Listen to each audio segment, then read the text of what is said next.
হ্যাঁ, মেয়েদের প্রপোজাল পেতে ভালো লাগে, প্রপোজ করা ভালো, এতে মানে একটা স্যাটিসফ্যাকশন আছে পার্সোনাল, যে না ওই ছেলেটা আমাকে পছন্দ করতেছে। মানে মেয়েরা চাই যে হ্যাঁ ছেলেরা তাদেরকে পছন্দ করুক, তো এটা করুক, ইটস ওকে, ইচ্ছা হ্যাঁ ফুল নিয়ে আসাই যায়, ফুল তো অনেক সুন্দর জিনিস। নাই, ভালোবাসার মানুষ কিভাবে পাবো? ভালোবাসার মানুষের জীবনে একবারই আসে, প্রেম অনেক আসে কিন্তু ভালোবাসা একবারই আসে।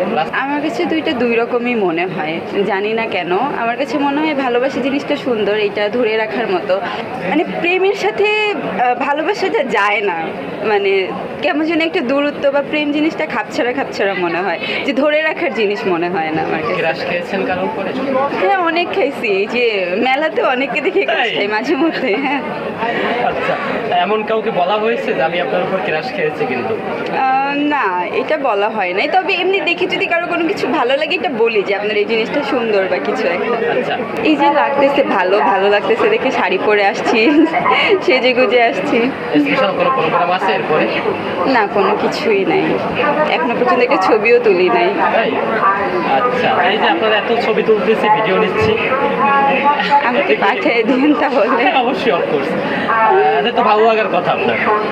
হ্যাঁ অবশ্যই ভালো লাগে, অনেক বিশাল কিছু হওয়ার ইচ্ছা নাই, কখনো ছিলও না।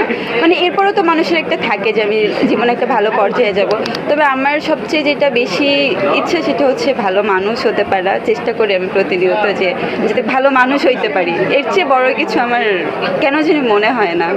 মানে প্রায় এসে অনেকে বলে, কিন্তু মানে আমি কেন জানি কথা বলতে লাগলে অটোমেটিক হেসে ফেলি, মানে হাসতে না চাইলেও হেসে ফেলি, এটা আমার একটা অভ্যাস।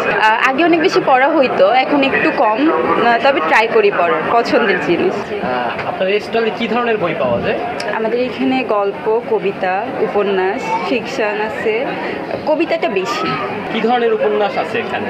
সামাজিক উপন্যাস, আপনার সমাজ সম্পর্কিত, মানে যে বিষয়গুলো আমাদের সচরাচর ঘটে বা আমরা চোখের সামনে দেখি, এই রিলেটেডই।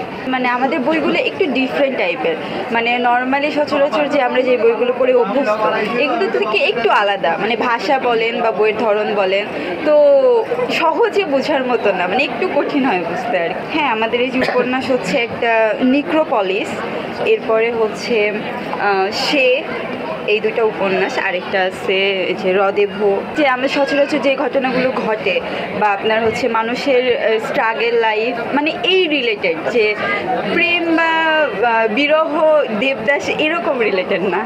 ঠিক আছে মিস ফারিয়া, আপনার জন্য অনেক অনেক শুভকামনা, আপনি খুব তাড়াতাড়ি আপনার মনের মানুষ পেয়ে যান, এটাই আমরা আশা করি, এবং সুন্দর সুন্দর উপন্যাস দর্শকদের উদ্দেশ্যে দিন।